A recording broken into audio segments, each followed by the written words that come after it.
Okay, attempt number 2 of this game. Hello everyone and welcome back to Sonic 3D Flickies Island on the SEGA Saturn. I'm the Sheep of Sheependane and yeah, this is my second attempt recording the game.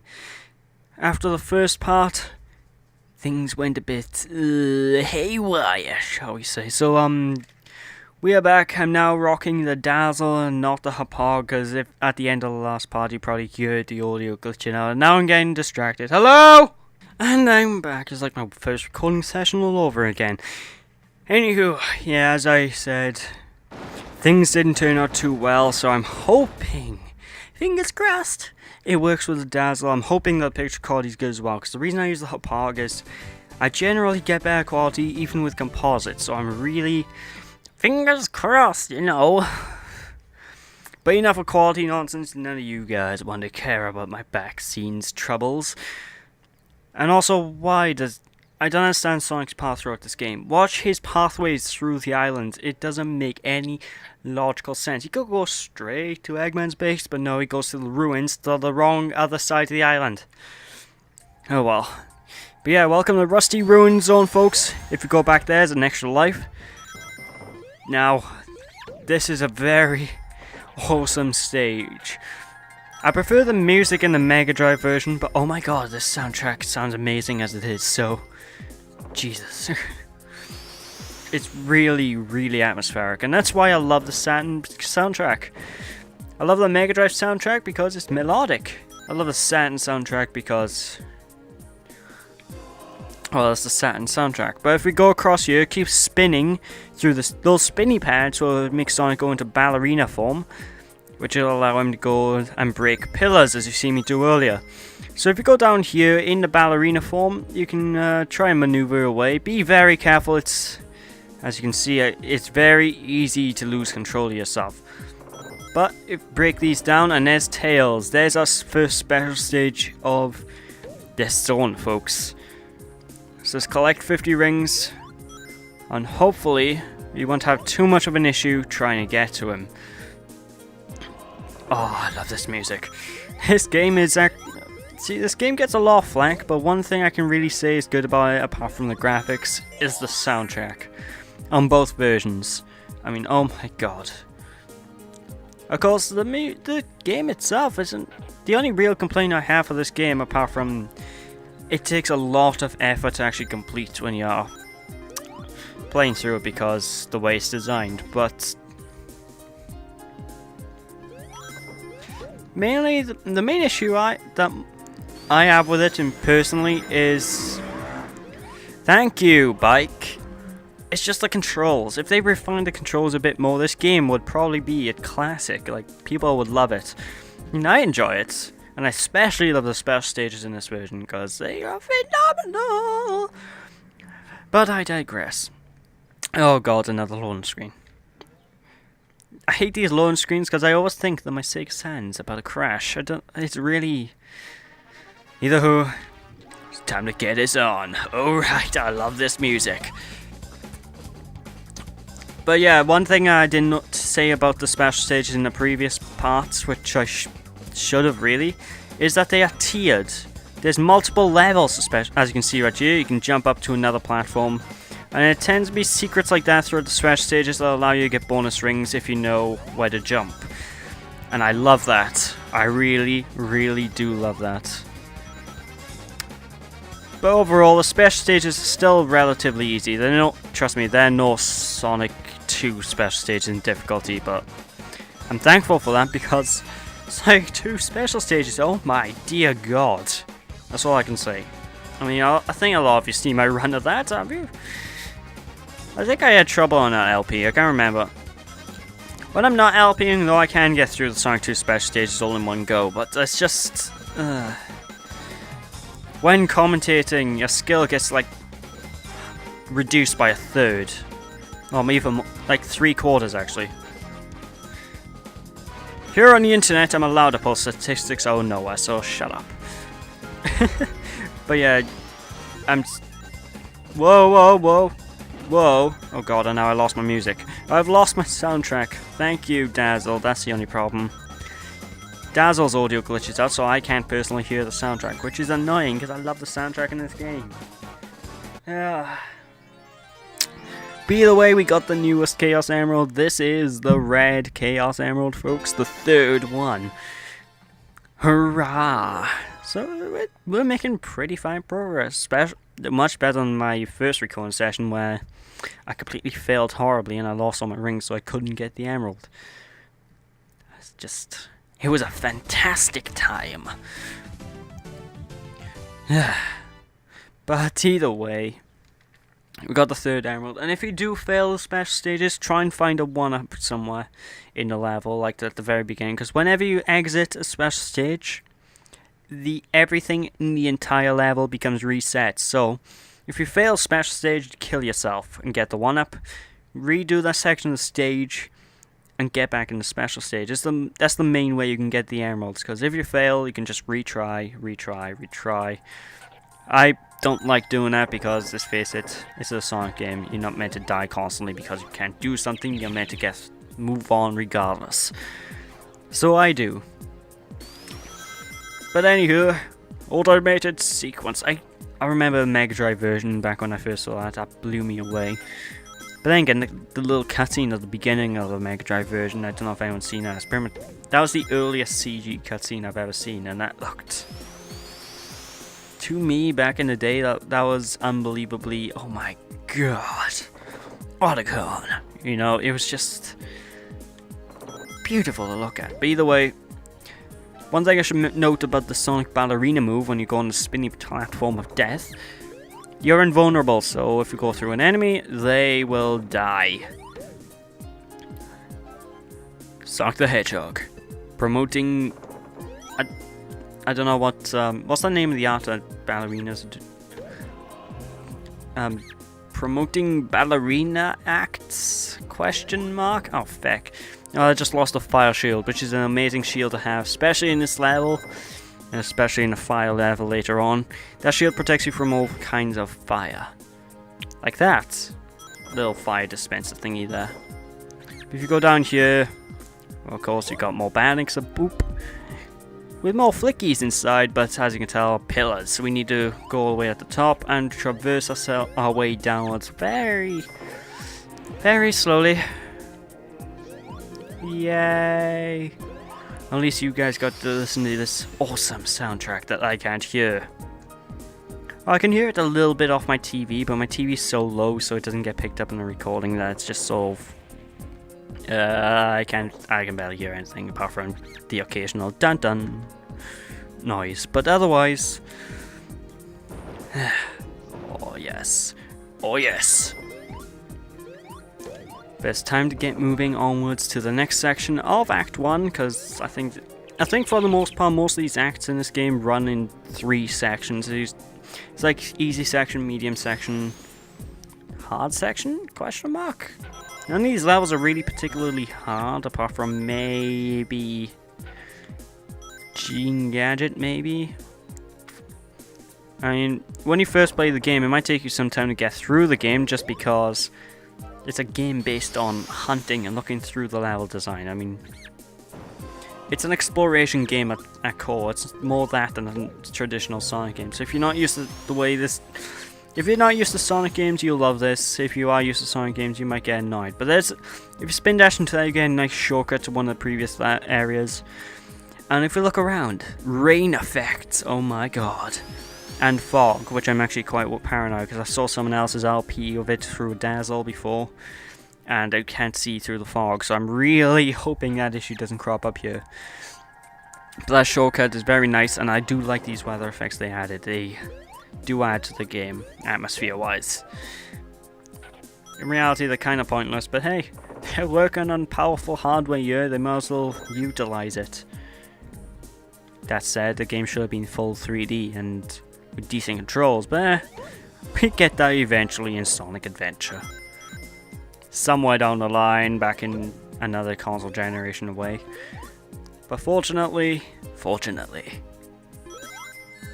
feck. Fortunately, I'm already LPing that game.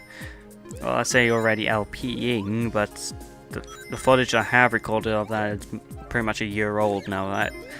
commentary is so outdated.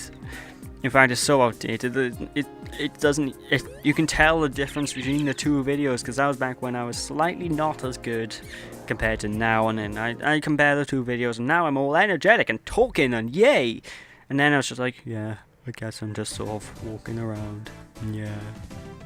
You know, it's kind of like that. Be the who, we've completed Act 1 of Rusty Ruins, and now it's time to move on to Act 2.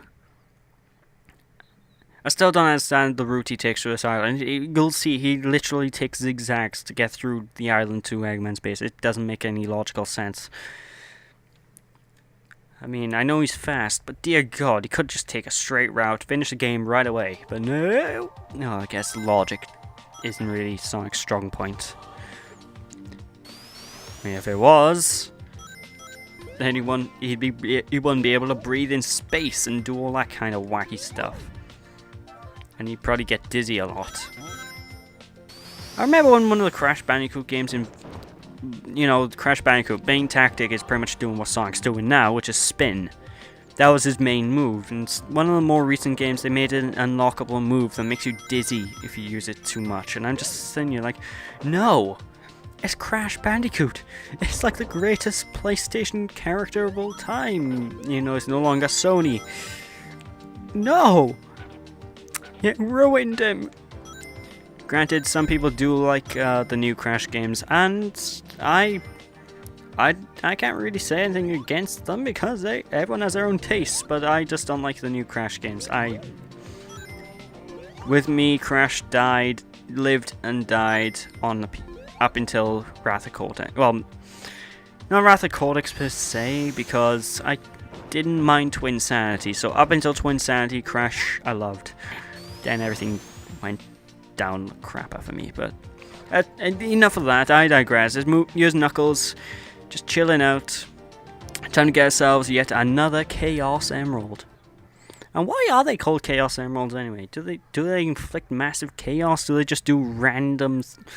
Actually, they do seem to do random things, because every different game, they're either used to transform you, make flowers grow, or fuel an ultimate weapon of death. I mean, they seem to do everything in this world. They're like the crystals in Final Fantasy. Oh my God. The Chaos Emeralds are like the crystals in Final Fantasy. Oh my God, I just come to a revelation. 7 Dragon Balls. The crystals. Sonic ripped off Dragon Ball and Final Fantasy. Oh my God. I'm just kidding. I don't I don't really consider them ripping off. Loads of things these days use similar like concepts, so I really don't care. But either who, this is where the special stages slowly grow in difficulty. Granted, the special stages as a whole aren't that difficult, so you shouldn't really worry at all. As you can tell, I got hit. I didn't do very well there. I wasn't even looking at the screen half the time. I was just rambling on, but I still got past it. Well, time to collect another 50 rings, or 40 rings now.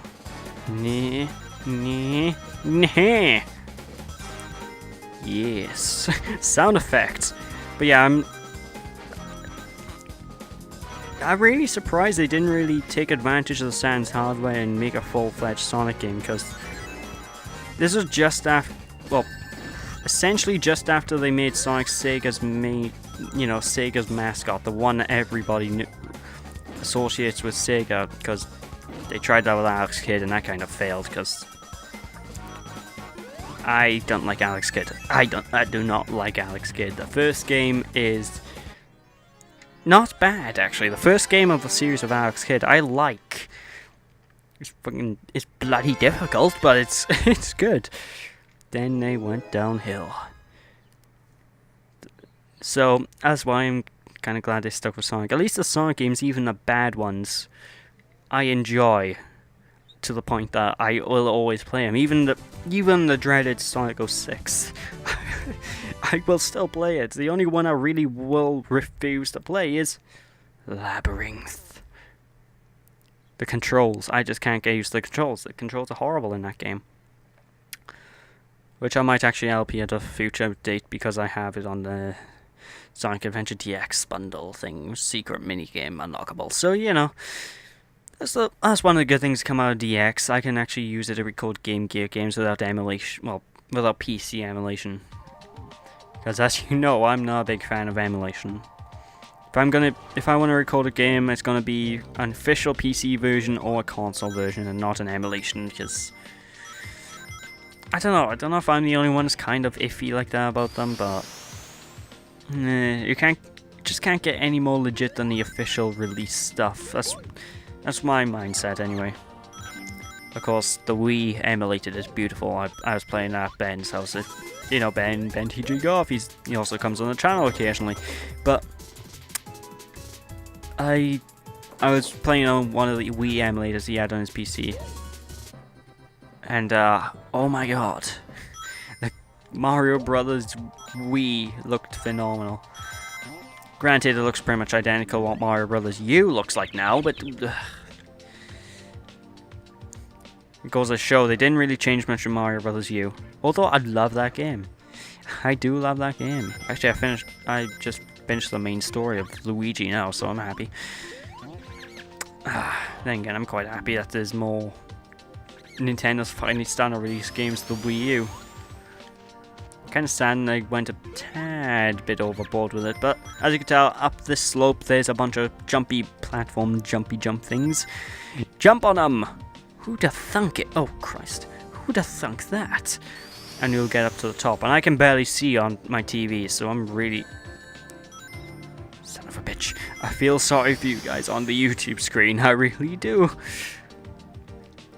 It can't be that bad. Let me have a look what it's like in the preview. It's not that bad in the preview. You guys might actually not have that big an issue with watching this. Alright. There's two ways you can do this little jump. You can either do it my way, or the way that most people would probably do it, which is jump on a platform. That is bloody difficult, so... jump on the spring and use the spring to get across. But if you need to get back, you'll need to take that platform, so bear in mind. Oh, for fuck's sake, I hate fire. Fire! I mean, come on. I know things are heating up. I know this is a second zone and all, but fire? Really? We're not even at Volcano Valley yet. I mean, the game's meant to be heating up. It's meant to slowly increase in temperature to cook us, but I can't believe I'm making a pun into a bloody analogy. But, just... fire. Although the most useful shield is still the golden shield, I find, if I haven't mentioned it, because of the homing attack. The blue shield has an extra function as well, which I don't think I went over as well, which is basically, it acts like a lightning shield. You don't see any electrical hazards until, I think it's either Gene Gadget or Panic Puppet, one of the last two stages of the game, but... It's notable to know, because I've seen LPs where people are still jumping like madmen when they don't have to because they have a blue shield, but you'll know what I'm talking about when we get to that chapter. But for now, it's just hunt more bandits and get through this level, because we've been recording this for quite some time and we're still on the second stage. And this is why I'm doing this one zone per video, folks. The zones take a lot of time in this game. It's not like most Sonic games where like, oh, a zone, okay, that's going to be... There's gonna be like 5 zones in one video, okay. No, in this game that's not the case. Okay, I just need to break down these pillars. Sonic the Madman. Polygon. Whoa. That's just so few Sonic's voice with Snake's voice then. Ooh. Metal Gear Sonic. Konami, Sega, listen to me. I've just thought of a genius idea. Oh, if that actually happened, I'm pretty sure people will kill me. But, no, get back. Nee. Screw you and your bouncy platform of bounciness. I could use physics to my advantage because of momentum and all that. That is another good thing about this game. This game still utilizes momentum physics from the classics somewhat. I mean, it's not perfect. I mean, come on, it's an isometric platformer. It's not going to be that perfect, but regardless, we just completed Act 2 of Rusty Ruin. And now it's time to tackle Act 3, which is the new boss fight. I like this boss, actually. When I first saw this one, I was a young... young lad. Oh god, I shipwrecks. This boss is insane. You'll see what I mean now. After the nice view of the island, Rusty Ruin Act 3. Gonna have to cut out that long time, that was a long one. But yeah, this is the new boss, folks. He looks really menacing, but don't worry, because it's a really simple strategy. Wait for his paws / hands to just land. Jump on it and then hit him. Oh god. If you're good enough, you'll be able to hit him multiple times. I'm not good enough, so I won't hit him multiple times, but for the most part, the boss itself's easy. The balls as well that are shooting at you today, I don't think I've ever really been hit by them unless I just simply ran into the turret like an idiot. Which has happened before. Like, just earlier on when you see me run into the turret like an idiot. Oh my god, they actually shot me. Mother of God. Well, there just goes my commentary out of the window. Thank you, game. Thank you. Also, I do like the little cracks on Robotnik when you hit him, but either way, that has been Rusty Ruin. I have to pause every part because I like to have a little break. So, thank you guys for watching. I hope that you've enjoyed. And we will catch you next time when we tackle the next zone, which I believe is Spring Stadium. Yay! Woo! I hate that stage. So, thanks for watching. Hope you enjoyed. Bye!